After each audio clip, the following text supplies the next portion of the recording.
কোনে কৈছে ধাৰ্মিক ব্যক্তি নাই? এইখন ৰাজ্যত এতিয়াও ধাৰ্মিক ব্যক্তি আছে। ধুবুৰীৰ গোলকগঞ্জত এজন ই ৰিক্সা চালকে ঘূৰাই দিলে 1 লক্ষাধিক টকাৰ সোণৰ গহনা। ধুবুৰী জিলাৰ গোলকগঞ্জৰ এগৰাকী ব্যক্তিৰ মহানুভৱতা। প্ৰাপ্ত তথ্য মতে ধুবুৰী জিলাৰ গোলকগঞ্জ ডাকঘৰৰ কৰ্মী বৰুণ দাসৰ পত্নী নমিতা দাসে নিজৰ পুত্ৰ আৰু ককায়েকৰ লগত গৈ আছিল বঙাইগাঁৱলৈ। আছিল আত্মীয়ৰ বিয়া।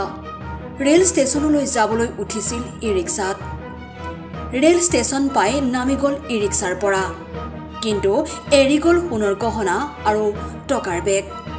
ই ৰিক্সা গুচি গ'ল। বেগ বিচাৰি লাগিল হাহাকাৰ। গোটেই ৰেল ষ্টেচন গোলকগঞ্জ বজাৰত বেগ বিচাৰি ব্যাকুল হৈ পৰিল পৰিয়ালৰ সকলোৱে। উপস্থিত হ'ল গোলকগঞ্জ থানাত।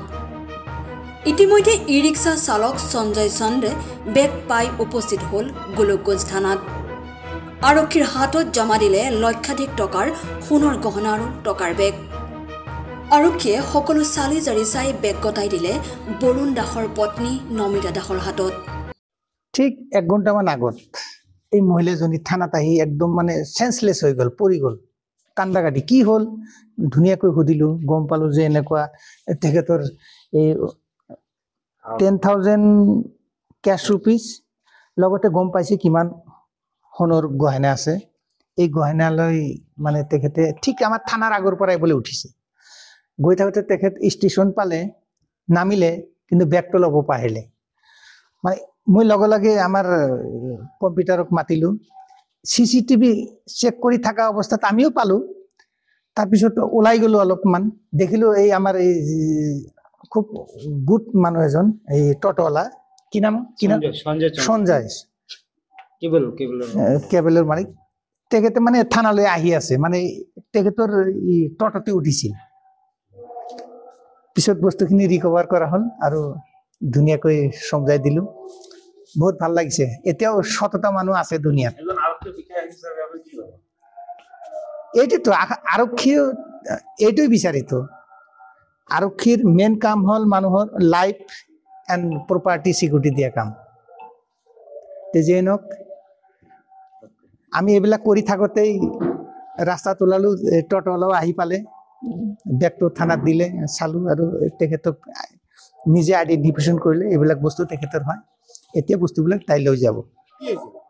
মানে আমি থানার সামনে যেতেছিলাম, তখন আমার কাছে 2টা প্যাসেঞ্জার উঠছে, ছেলে মানুষ। ওটা বলছে রেল স্টেশন যাবে। রেল স্টেশন যাওয়ার পথে বলছে আমি পিছন রাস্তা যাবো, মনসা মন্দিরের পিছন দিকে যাবো। আমি 30 টাকা ভাড়া লাগবে, কয় না 10 টাকা ভাড়া, আমার 10 টাকা ভাড়া 20 টাকা দিব। ঠিক আছে চলে নিয়ে গেছি। নিয়ে যাওয়ার পরে ওনাকে নামাইছি, ওনার কাপঝাপ লাগছে, নামাইছি।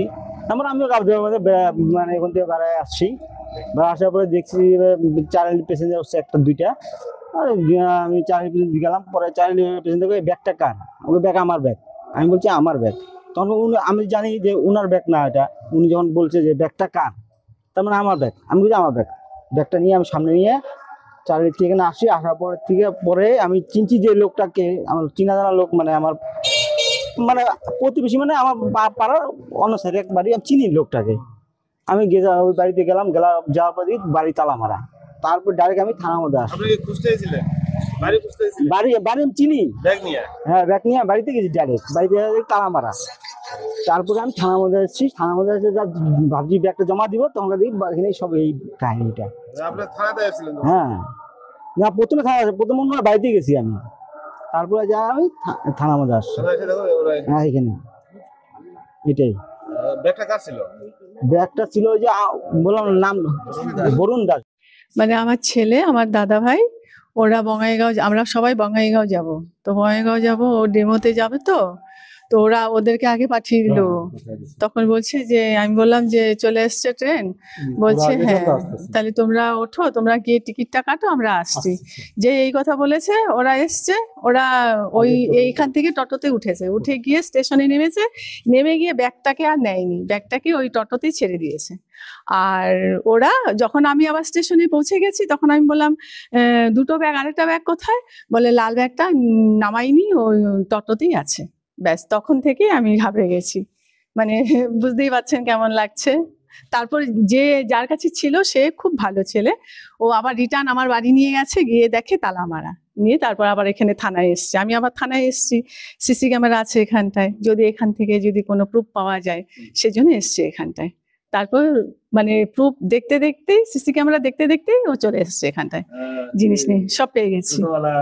খুব ভালো কাজ করেছে। হ্যাঁ, খুব ভালো কাজ করেছে, ওকে থ্যাংক ইউ জানাবো, আর যেটা করা সেটা করব। ও তো আমাদের জানাশোনা, আমি ডাকি ভাই, ও ডাকে ভাইস্তা, ভাইপো, আমাকে কথা করে ডাকে। হেৰাই যোৱা বেগ পাই আনন্দত আত্মহাৰা হৈ পৰিল সকলোৱে। বেগ খুলি সোণৰ গহনা আৰু টকাখিনি চাই বৰুণ দাসৰ লগতে পত্নী নমিতা দাসে ধন্যবাদ জ্ঞাপন কৰিলে ই ৰিক্সা চালক সঞ্জয় চন্দক। সকলোৱে ই ৰিক্সা চালক সঞ্জয় চন্দৰ মহানুভৱতাক চেলুট জনালে। গোলকগঞ্জৰ আৰক্ষীয়েও ই ৰিক্সা চালক সঞ্জয় চন্দক ধন্যবাদ জ্ঞাপন কৰিলে।